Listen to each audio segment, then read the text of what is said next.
नमस्कार, मैं हूं आपके साथ सोनाली सिंह। आप देख रहे हैं न्यूज 18 बिहार झारखंड का खास बुलेटिन। खबर एक मिनट में देखिए बिहार झारखंड की तमाम बड़ी खबरें। गढ़वा के नगर उटारी थाना क्षेत्र में मछली पकड़ने के लिए गए 4 दोस्तों की डैम में डूबने से दर्दनाक मौत हो गई। घटना के बारे में बताया जा रहा है कि नया खाड़ गांव के 9 दोस्त डैम पर प्लान बनाकर गए। डैम के पास पहुंचने पर 4 युवकों ने डैम के अंदर उतरकर जाल लगाना शुरू कर दिया। कुछ देर के बाद अचानक चारों युवकों की पानी में हलचल बंद हो गई। बाहर खड़े 5 युवकों ने डैम में उतरकर खोजबीन शुरू की। चारों युवक डैम में फंसे हुए। 5 दोस्तों ने चारों को निकालने की खूब कोशिश की, लेकिन दम घुटने की वजह से वो बाहर नहीं निकल पाए। युवकों ने ग्रामीणों को इसकी जानकारी दी। कई लोग डैम के पास पहुंचे और डैम में फंसे चारों युवकों को बाहर निकाला गया, लेकिन तब तक चारों की मौत हो चुकी थी। एक साथ 4 दोस्तों की मौत के बाद गांव में कोहराम मच गया। परिजनों का रो रो कर बुरा हाल है। पुलिस ने सभी शवों को पोस्टमार्टम के लिए भेज दिया है।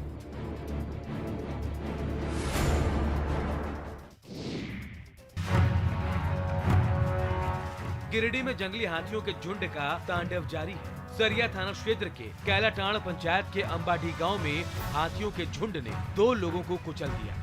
इनमें से एक की मौके पर ही मौत हो गई, जबकि दूसरे घायल ने इलाज के दौरान अस्पताल में दम तोड़ा। हाथियों के आतंक से दशहरे की खुशियां मातम में बदल गई। वहीं लोगों के बीच दहशत का माहौल है। पूरी घटना की जानकारी वन विभाग को दी गई, तो वहीं लोगों ने अपने दम पर हाथियों को गाँव के बाहर खदेड़ा। यहाँ हाथियों के झुंड ने शाम ढलते ही दस्तक दे दी थी। वन विभाग की लापरवाही से लोगों में नाराजगी है।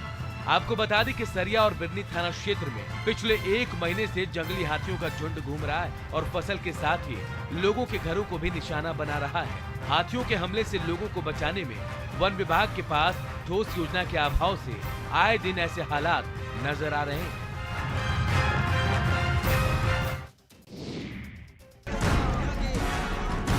पूर्णिया में प्रेमिका से मिलने के लिए एक प्रेमी का हैरान करने वाला तरीका सामने आया है। बिजली मिस्त्री सुरेंद्र राय जब भी अपनी प्रेमिका से मिलने के लिए जाता था तो डहरिया गांव का बिजली 3 घंटे के लिए काट देता था, जिससे गांव वाले काफी परेशान थे। लोगों में इसकी चर्चा शुरू हो गई। इसके बाद ग्रामीणों ने दोनों को रंगे हाथ पकड़ने की प्लानिंग बनाई। एक दिन जैसे ही बिजली कटी तब लोग दोनों की खोज में जुट गए। दोनों को ग्रामीणों ने आपत्तिजनक स्थिति में पकड़ा। पहले तो दोनों की पिटाई की गई और फिर जूते चप्पल की माला पहनाई गई और फिर दोनों का बाल मुड़ाया गया और शादी करा दी गई। इसका वीडियो सोशल मीडिया में वायरल हो रहा है। सुरेंद्र राय पहले से ही शादीशुदा है। वो अक्सर शराब पीकर प्रेमिका से मिलने के लिए जाता था। ग्रामीणों ने बताया कि बिजली मिस्त्री सुरेंद्र राय अक्सर 2-3 घंटे के लिए गांव का बिजली काटकर प्रेमिका के पास जाता था। मुलाकात के बाद बिजली आपूर्ति बहाल कर देता था।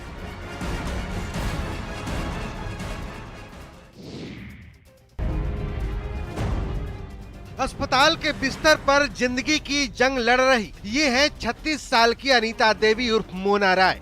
मॉडल मोना राय को मंगलवार की रात राजीव नगर थाना क्षेत्र के रामनगरी में उनके घर के पास ही गोली मार दी गई, जब वो अपनी बेटी के साथ मंदिर से लौट रही थी। घटना को 48 घंटे से ज्यादा हो चुके हैं, लेकिन पुलिस न तो अपराधियों तक पहुंच पाई है, न किसी नतीजे पर पहुंची है। पुलिस के सामने बड़ी दिक्कत ये है कि इस मामले में न मोना राय कुछ बता रही हैं, न उनके घर वाले किसी पर शक जता रहे हैं। पटना पुलिस का दावा है कि वो मॉडल गोलीकांड के हर पहलू की जांच कर रही है, जिसमें प्रेम प्रसंग भी शामिल है।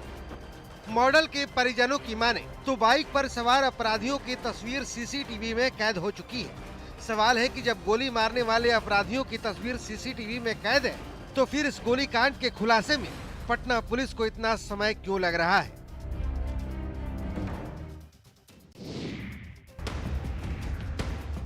आधी रात का समय है। कांटा टोली की सड़क पर ऑटो कार खड़ी है। तभी सड़क के दूसरी ओर से एक शातिर चहलकदमी करता हुआ आता है और गेट के लॉक पर औजार लगाता है। तभी सड़क से कुछ राहगीर गुजरते हैं तो वो अपराधी चौकन्ना हो जाता है। थोड़ी देर बाद जब वो राहगीर जा चुके होते हैं तो एक बार फिर रास्ता साफ नजर आता है। वो चक्का फिर से गेट का लॉक खोलने की जुगत में भिड़ जाता है। कुछ पल की कोशिशों के बाद आखिरकार कार का गेट खुल ही जाता है। स्टार्ट होते ही गियर लगाता है और कार चलाकर रफू चक्कर हो जाता है। तभी कार स्टार्ट होने की आवाज सुनकर परिवार के तमाम सदस्य गेट खोलकर बाहर आते हैं, लेकिन तब तक वो शातिर उस कार को लेकर फरार हो चुका होता है।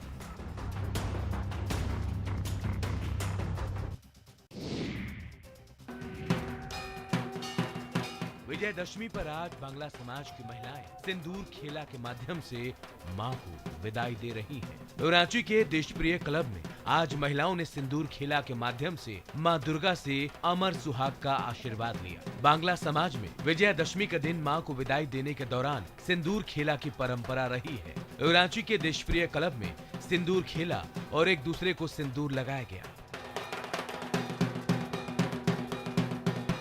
वहीं जमशेदपुर के काशीडी में भी महिलाओं ने आज दसवीं के दिन विदाई से पहले मां के साथ सिंदूर खेला। महिलाओं ने पहले पूजा अर्चना की, इसके बाद मां दुर्गा की प्रतिमा के सामने ही एक दूसरे को सिंदूर लगाकर आशीर्वाद दिया। महिलाओं ने कहा कि इस दिन का इंतजार रहता है। मां दुर्गा के सामने अपने अपने परिवार की सुख समृद्धि की कामना करते हैं। सिंदूर खेला के बारे में बताया जाता है कि ये विदाई का उत्सव है।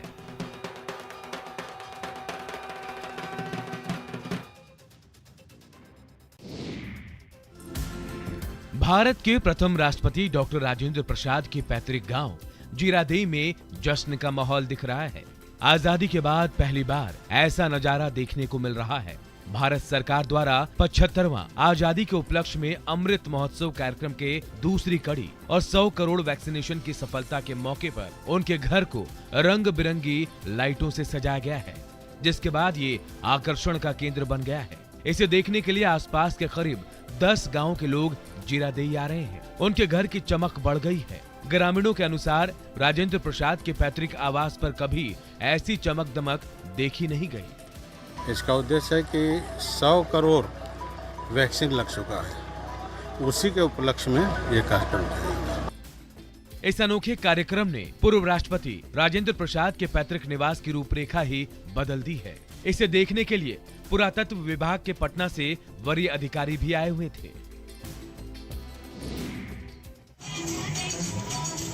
मिथिलांचल में दुर्गा पूजा के दौरान झिझिया लोक नृत्य की परंपरा सैकड़ों साल पुरानी है। बताया जाता है कि झिझिया लोक नृत्य बुराई पर अच्छाई की जीत का प्रतीक है।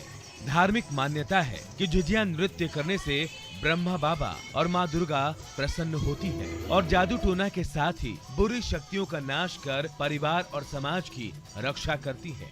यही वजह है कि मधुबनी जिले में दुर्गा पूजा के दौरान झिझिया नृत्य को लेकर महिलाएं और लड़कियां खासी उत्साहित रहती हैं।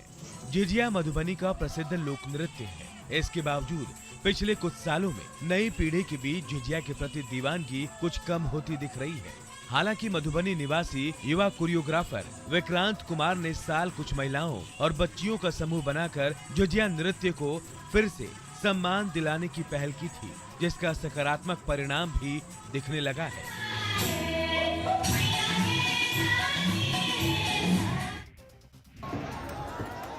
ये मां महेश्वरी का मंदिर बहुत प्रसिद्ध रहा है। इनके इतिहास भी काफ़ी सुनहरे रहे हैं। आज हम दर्शन कराते हैं जहां मां महेश्वरी का मंदिर है और फिर इसके इतिहास की तरफ आपको ले चलते हैं। शेखपुरा जिला मुख्यालय से 8 किलोमीटर की दूरी पर बसा मेहुस गांव। मेहुस में मां महेश्वरी का प्रसिद्ध ऐतिहासिक मंदिर है। माना जाता है कि आज से 1400 साल पहले देवपाल के शासन में इस मंदिर की स्थापना हुई। मां महेश्वरी का मंदिर जितना प्रसिद्ध है, नवरात्र के नवमी को यहाँ की पूजा और बलि की प्रथा उससे भी ज्यादा अद्भुत है। नवमी के दिन मंदिर के बाहर दलितों और सवर्णों के बीच सांकेतिक युद्ध होता है। काफी देर तक दोनों पक्षों में सांकेतिक युद्ध होता है। दोनों पक्षों के लोग एक दूसरे पर लाठी डंडा से वार करते हैं। आखिरकार दलित समुदाय के लोगों की जीत होती है और वो मंदिर में प्रवेश कर जाते हैं। फिर सब लोग मिलकर मां माहेश्वरी की पूजा अर्चना करते हैं और बलि दी जाती है।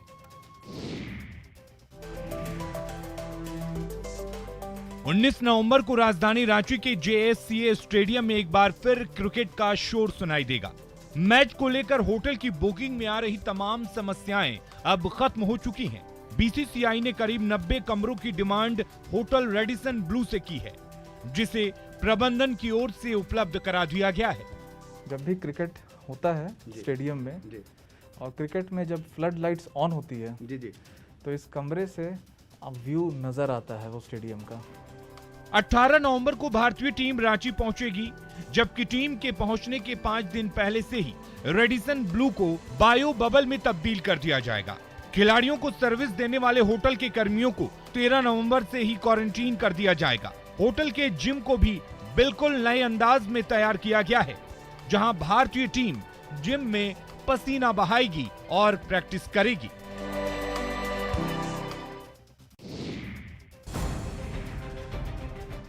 बाढ़ के बख्तियारपुर के करौटा रेलवे स्टेशन के पास लोगों की लापरवाही सामने आ रही है।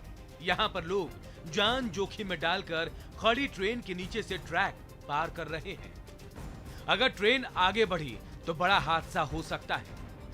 बताया जा रहा है कि रेलवे अंडरपास में बारिश का पानी भरा हुआ है, जिसके कारण लोग ऐसे ही जगदम्बा माता का दर्शन करने के लिए खड़ी ट्रेन के नीचे से ट्रैक पार कर आना जाना कर रहे हैं।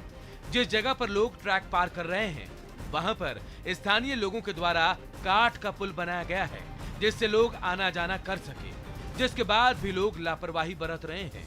ग्रामीणों को डर है कि ट्रैक पार कर आने जाने से बड़ा हादसा हो सकता है, इसीलिए खुद ही पहल कर पानी निकाल रहे हैं।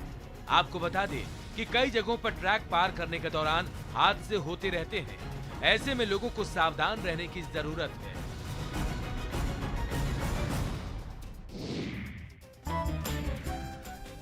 भूजे से भरे बर्तन पर नमक की बरसात हो रही है। किस्म किस्म के मसालों का तड़का लग रहा है, लेकिन ये कोई मामूली भूजा नहीं, बल्कि नेताजी के हाथों से बनी भूजे की प्लेट है। जाहिर है उसका स्वाद भी कुछ निराला ही होगा।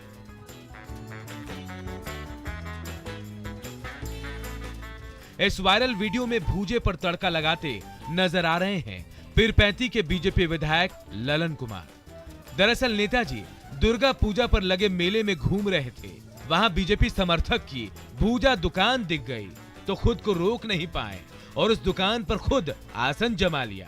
अपने हाथों से भूजे को मिलाया, कई किस्म के मसालों की छौंक लगाई और जैसे ही चटकदार भूजा तैयार हुआ, खुद भी खाया और अपने समर्थकों को भी खिलाया।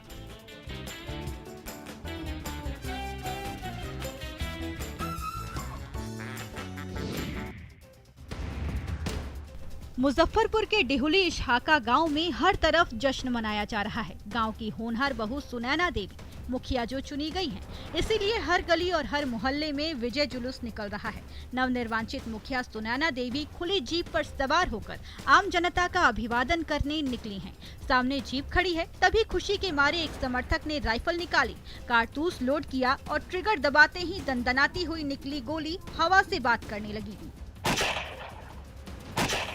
हर कोई बहुरानी के मुखिया बनने की खुशी में डूबा नजर आ रहा है, लेकिन तभी एक समर्थक जोश में होश खो बैठा और घर से लाइसेंसी बंदूक निकाल ली और देखते ही देखते भीड़ के सामने हवाई फायरिंग करने लगा। मुजफ्फरपुर पुलिस ने तत्काल एक्शन लिया और भीड़ के सामने बंदूक चमकाने के आरोप में मुखिया के पति कृष्णाराम, समर्थक अरविंद राय और बंदूकबाज मनोज राय को गिरफ्तार कर लिया।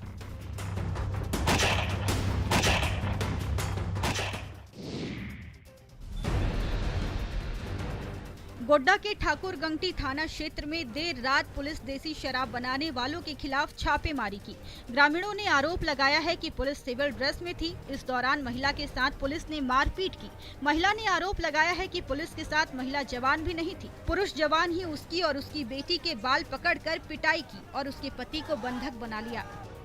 मम्मी को आया सीधा मारने लगा। हम बोले मम्मी को काहे मारा, तो हमको भी मार दिया।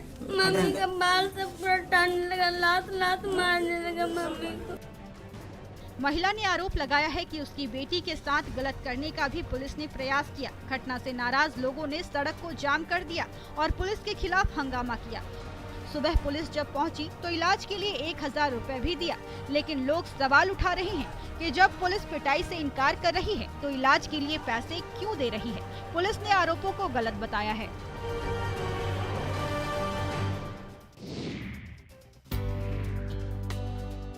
कलर ब्लाइंडनेस जैसी बीमारी ने भले ही कुंदन कुमार की नजरें कमजोर करती हो, लेकिन जब वो अपने हाथों से देवी की प्रतिमा में रंग भरते हैं तो वो मूर्ति सजीव होती है। आंखों की बीमारी के बावजूद कुंदन कुमार की कूंची सफेद कैनवस पर ऐसे ऐसे रंग भर देती है जिसे देखकर कोई भी दांतों तले उंगली दबा लेता है। अपने हाथ में कोई ना कोई गुण होना चाहिए, जो विपरीत परिस्थितियां जब आती हैं तो वही गुण काम आता है। और मिथिला पेंटिंग ने कई बार कलाकारों का मान सम्मान और गौरव बढ़ाया है। आंखों की बीमारी ने कुंदन कुमार की राह में रोड़े अटकाने की लाख कोशिश की, लेकिन उन्होंने हार नहीं मानी। लगन और हिम्मत से अपनी बीमारी पर तो विजय पाई ही, परंपरागत मिथिला पेंटिंग के ऐसे ऐसे बारीक चित्र उकेर डाले जो आज हर बड़े महफिल की शान बन गई है। सच ही कहा गया है, जहाँ चाह वहाँ राह। कुंदन कुमार ने भी मजबूत जज्बे की बदौलत आंखों की कमजोरी को ही अपनी मजबूती बना लिया।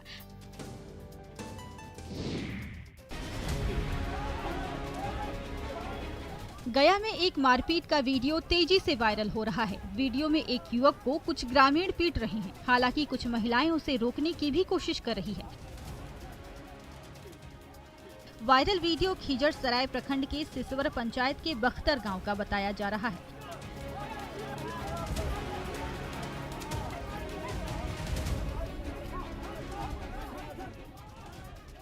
जानकारी ये मिल रही है कि पंचायत चुनाव के पहले चरण में एक उम्मीदवार को इस परिवार ने वोट नहीं दिया। मुखिया पद के चुनाव में हारने के बाद जब इसकी सूचना मुखिया प्रत्याशी को मिली तो बौखलाए प्रत्याशी और उसके समर्थकों ने उसके परिवार के साथ मारपीट की। इसके बाद गांव में दो पक्ष आमने सामने हो गए।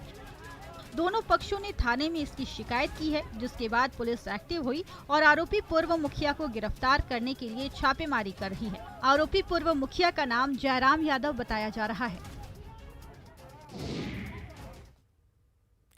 कोरोना काल में मनाए जा रहे दशहरा त्योहार पर वायरस का खतरा बढ़ा है। गरबा भी इसी खतरे के बीच खेला जा रहा है, लेकिन इस बार गरबा खेलने वाले लोग दूसरों को इस महामारी से आगाह भी कर रहे हैं और टैटू के जरिए टीका लगाने की अपील करते दिख रहे हैं।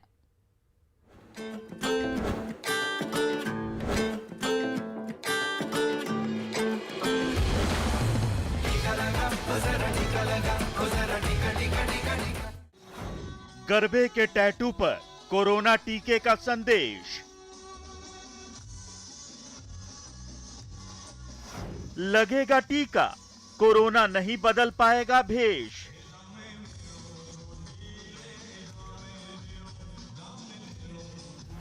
ऐसे जागरण से कोरोना का होगा खेल।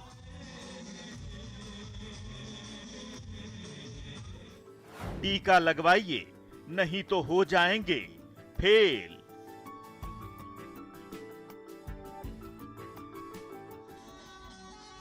गरबा की ये तस्वीरें अहमदाबाद की हैं। यहां गरबा खेलने वाले लोग त्योहार मनाने के साथ साथ कोरोना टीके के लिए जागरूकता फैला रहे हैं, वो भी टैटू के जरिए।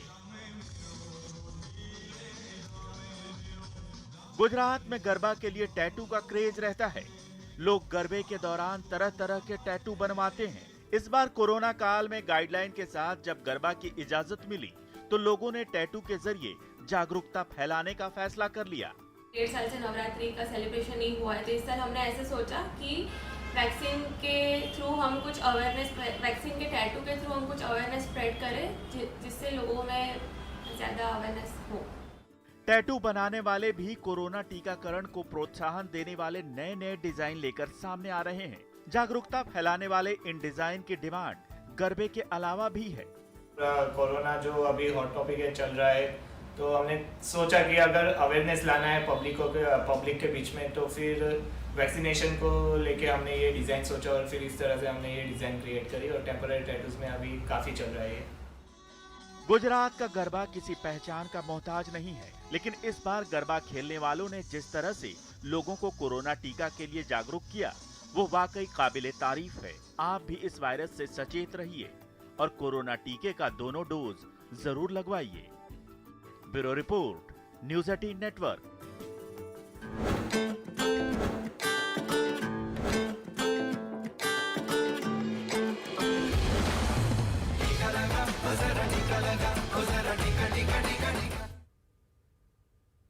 और फिलहाल इस बुलेटिन में इतना ही। आप देखते रहिए न्यूज़ 18 बिहार झारखंड।